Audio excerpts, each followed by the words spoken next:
Ekis Onderwyser in the Silo district of Cape Town, South Africa. And just 2 years ago, believe it or not, this entire area was underwater. Let's take a look around. Cape Town, South Africa looks a lot different today than it did back in the early 1900s, but there are several elements of Cape Town that remain the same, including, of course, Table Mountain, the Table Bay waterfront, and surprisingly, the Cape Town grain silo. But the grain silo of today is not the same grain elevator that was opened in 1924 after 3 years of construction. At one time, the grain silo was the tallest building in Cape Town, and it served an integral role in South Africa's industrial and agricultural development, providing a vital infrastructure to South Africa's agricultural economy, supporting local farming, international trade, and making a major contribution to the Table Bay Harbor. In 1995, the grain elevator made its last shipment, and the facility was closed in 2001. Today, the grain silo is an architecturally unique attraction, standing proudly as the center of the bustling Silo district, imaginatively reconfigured into the internationally acclaimed Zeitz Museum of Contemporary Art Africa.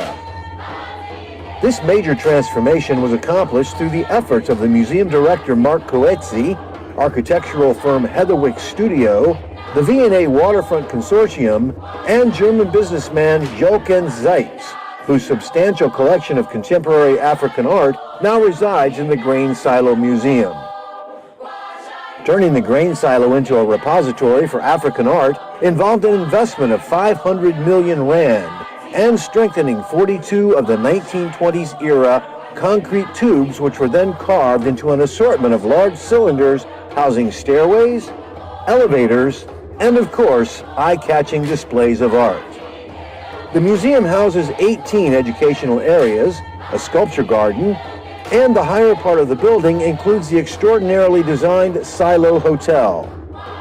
The Zeitz Museum of Contemporary Art Africa is the centerpiece of the Silo district, which attracts nearly 24 million visitors annually, including, of course, the NEA Foundation Global Fellow, and is said to be South Africa's most visited destination. While the area continues to be a working harbor with fishing boats and container ships docked nearby, the waterfront area has become a shopping and dining destination with more than 450 stores, restaurants, and hotels spread over 123 hectares. This is Ekis Onderwyser in the Silo district of Cape Town, South Africa, leaving you with these words from Nelson Mandela. To be free is not merely to cast off one's chains, but to live in a way that respects and enhances the freedom of others.